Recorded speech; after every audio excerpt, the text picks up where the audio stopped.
আজি গোৱালপাৰাত পাইকানত এভিকশ্যন হৈছে, মাটি আম্বানীক দিব। আৰে ফৰেষ্ট আদানী আম্বানীক দিব পাৰি নেকি? চব কথাতে আদানী আম্বানী। মইতো ভালে পাওঁ যদি ইমান অসমত আদানী আম্বানী আহিব খোজে, মইতো মালা দি লৈ আহিম, কাৰণ মোৰ লগততো মইতো ভাবোঁ যে আদানী আম্বানীক অসমৰ কাৰণে প্ৰয়োজন আছে। গোটেই মাটিটো চৰকাৰে ল'ব খোজাৰ মূল উদ্দেশ্যই হ'ল যাতে ভৱিষ্যতে আদানীয়ে এই মাটিটো কিনি ল'ব নোৱাৰে। যদি আমি মাটিটো হাতত নাৰাখোঁ, এয়াৰপৰ্টৰ সন্মুখৰ মাটি কেতিয়াবা আদানীয়ে কিনি ল'ব পাৰে, আৰু ইতিমধ্যে সেই মাটিটো বহুত ব্যৱসায়ীয়ে সেই মাটিটো কিনি ইতিমধ্যে, মই নামবিলাক ক'ব খোজা নাই, যেনেকৈ দুই এটা নাম ব্যক্তিগতভাৱে আপোনালোকক ক'ব পাৰিম, সেই মাটিখিনি গুৱাহাটীৰ ইনভেষ্টৰে মেইন মাটিখিনি কিনি ৰাখি থৈ দিছিলে। গতিকে সেই মাটিখিনিক ইনভেষ্টৰে বিনিয়োগ কৰা মাটিখিনিহে আমি কিনিম, আৰু তাত আমি কোনো লোকেল মানুহক তাত এভিকশ্যন কৰাৰ কথাই নাহে। এইটো হ'ল যি মই শব্দটো ক'ব খোজা নাই, তাতে আপোনালোকে গ'লে দেখা পাব যে ডাঙৰ ডাঙৰ আমাৰ ব্যৱসায়ীসকলে মাটি কিনি থৈ দিছে, আৰু তেওঁলোকে মাটিটো আদানীক কেতিয়াবা বিক্ৰী কৰি দিব। আমি মাটিখিনি থলুৱা মানুহৰ কাৰণে ৰাখিব খুজিছোঁ, আৰু তাতে আমি 3টা স্পেচিফিক প্ৰজেক্ট কৰিব খুজিছোঁ। অসমত যাতে কনচাৰ্ট ইকনমি হ'ব পাৰে, কনচাৰ্ট ইকনমি হ'ব পৰাকৈ তাত ৰাজ্য চৰকাৰে এখন ডাঙৰ ষ্টেডিয়াম বনাব খুজিছে, যাতে আমাৰ ইয়াত কনভেনশ্যন হ'ব পাৰে। ভাৰত মণ্ডপৰ দৰে এটা কনভেনশ্যন চেণ্টাৰ কৰিব খুজিছে, আৰু মই এনে শব্দটো কৈছোঁ বুজি পাবৰ কাৰণে, কিন্তু ইমান ডাঙৰ আমি কেতিয়াও কৰিব নোৱাৰোঁ। ইউনিভাৰ্চেল ষ্টুডিঅ'ৰ দৰে আমি এটা এণ্টাৰটেইনমেণ্ট জ'ন কৰিব খুজিছোঁ, যাতে, আৰু এইটো it is a state government project, ইয়াত আদানী বা কাৰোবাৰ লগত সম্পৰ্ক নাই, it is a pure state government project. আৰু মই বাতৰি কাকতৰ সন্মানীয় সাংবাদিকসকলক অনুৰোধ কৰিম যে প্ৰত্যেকটো কথাতে আদানী আম্বানী কৈ থাকিলে অসমত বিনিয়োগকাৰী নাহা হ'ব। গতিকে এই কথাৰ পৰা আপোনালোকে যদি সিদ্ধান্ত লয় যে অসমত কোনো ব্যৱসায়ী আহিব নালাগে, তেতিয়াতো বেলেগ কথা। কিন্তু যদি প্ৰত্যেকটো উৰিয়াম ঘাটত এভিকশ্যন হৈছে, আদানীক মাতি দিব। উৰিয়াম ঘাটত কোন আদানী যাব? আজি গোৱালপাৰাত পাইকানত এভিকশ্যন হৈছে, মাটি আম্বানীক দিব। আৰে ফৰেষ্ট আদানী আম্বানীক দিব পাৰি নেকি? গতিকে ইমান অদ্ভুত ধৰণৰ কথা কৈ সাধাৰণ মানুহক আমি মতিভ্ৰম কৰাটো উচিত নহয়। আৰু এইবিলাক কৰিলেও কি হ'ব, 4 বছৰ পিছতে মানুহে গম পাব, এই মাটিটোতো আদানীক দিয়া নাই, মাটিত ফৰেষ্টহে হ'ল। এতিয়া উৰিয়াম ঘাটত অহাকালিৰ পৰা আমি গছ লগোৱা আৰম্ভ কৰিম।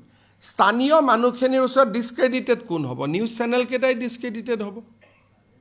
আজি এতিয়া এয়াৰপৰ্টৰ সন্মুখতে যেতিয়া মই আঁচনিখিনি কৈ দিলোঁ, এতিয়া ডিছক্ৰেডিটেড কোন হ'ব? আৰু যদি মাটিটো খালী থাকিলহেঁতেন, তেতিয়াহ'লে ভৱিষ্যতে আদানীয়ে সেই মাটিটো ল'লেহেঁতেন বেছি পইচা দি পেলাই। আজি চৰকাৰৰ হাতত থাকিলে অনুষ্ঠান হ'ব। গুৱাহাটীত যদি এয়াৰপৰ্টত নামিলে লগে লগে মেডিকেল কনফাৰেন্স হ'ল, কনক্লেভ হ'ল, ইষ্টাৰ্ণ জোনৰ গোটেই কনক্লেভ হ'ল, ভাৰত মণ্ডপম এটা হ'ল, এটা এণ্টাৰটেইনমেণ্টৰ কাৰণে ইউনিভাৰ্চেল ষ্টুডিঅ' টাইপ, ইমান ডাঙৰ হ'ব নোৱাৰে, সৰুকৈ এটা এণ্টাৰটেইনমেণ্ট পাৰ্ক হ'ল, এখন ডাঙৰ ষ্টেডিয়াম হ'ল যাত ফাংচনবিলাক হ'ব পাৰে, নহ'লে খেলা ষ্টেডিয়ামত ফাংচন হয়। গতিকে চৰকাৰক প্ৰশ্ন এটাও নকৰাকৈ যে আপোনালোকে কিয় কৰিব খুজিছে, এটা প্ৰশ্নও নকৰাকৈ উৰা বাতৰি প্ৰচাৰ কৰি থকাটো মই ভাবোঁ অসমৰ ভৱিষ্যতৰ কাৰণে ভাল নহয়। আৰু এই কামটো নকৰিবৰ বাবে মই বিনম্ৰতাৰ সৈতে আপোনালোকক আহ্বান জনাম। সকলোৰে মোবাইলৰ হোৱাটছআপ কৰিলেও মই উত্তৰ দি দিওঁ। কথাটো জানি পেলাই লিখিলেতো কোনো আপত্তি নাথাকে। গতিকে নজনাকৈ মানুহক এটা মিছলিড কৰাৰ কাৰণে যিটো কথা আমি কৰি থাকোঁ, সেই কথাটো মই ভাবোঁ ঠিক নহয়। আৰু এই কথাটো মই গভীৰ উষ্ণৰে কৈছোঁ, যে গভীৰ দুখেৰে আৰু এটা মই বেদনাৰে সৈতে কৈছোঁ যে জাৰ্নেলিজিম কেনট গ' ডাউন টু ডেট লেভেল, যে গভৰ্ণমেণ্টৰ এগেইনষ্টত লিখিব আৰু গভৰ্ণমেণ্টক সুযোগ এটাও নিদিব কথাখিনি ক'বৰ কাৰণে, স্পষ্টীকৰণ এটাও নুখুজিব। মই ভাবোঁ যে এই টেণ্ডেঞ্চিটো মই বাহিৰত চব পেপাৰক দেখিছোঁ, ইভেন ৱায়াৰৰ দৰে পেপাৰে মোৰ এগেইনষ্টত দিন ৰাতি লিখে, কমেণ্ট মই নিদিওঁ, কিন্তু তথাপিতো কমেণ্ট সুধি এটা মেইল কৰে যে আপোনাৰ এইটো ক্ষেত্ৰত কমেণ্ট কি আছে। গতিকে মই ভাবোঁ যে আমি সকলোৱে নিজৰ নিজৰ ব্যৱস্থাটো মেইনটেইন কৰি চলিলেহে অসমখন ভাল হ'ব। কালিয়ে লোকেল মানুহখিনি আহিছে মইতো বুজাই দিছোঁ যে ইয়াততো কোনো আদানীৰ কথা নাই বোলে ছাৰ চাওকচোন আমাক পেপাৰবিলাকে মাথা বেয়া কৰি দিলে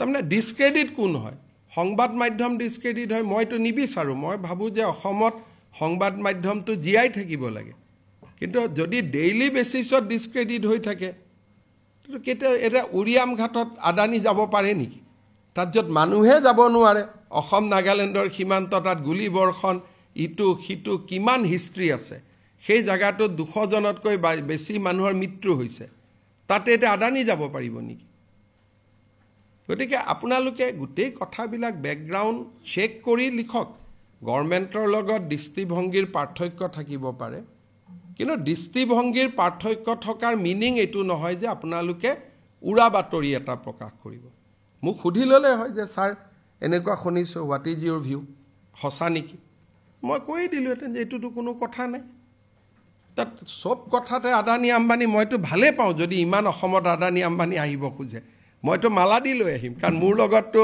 মইতো ভাবোঁ যে আদানী আম্বানীক অসমৰ কাৰণে প্ৰয়োজন আছে ইমান আহিব খুজিলেতো মই মালা দি লৈ আহোঁ আমাৰ ইয়াতে নিবনুৱাই নাথাকিব গতিকে এই কথাখিনি অকণমান ভাবি চিন্তি কৰিলে ভাল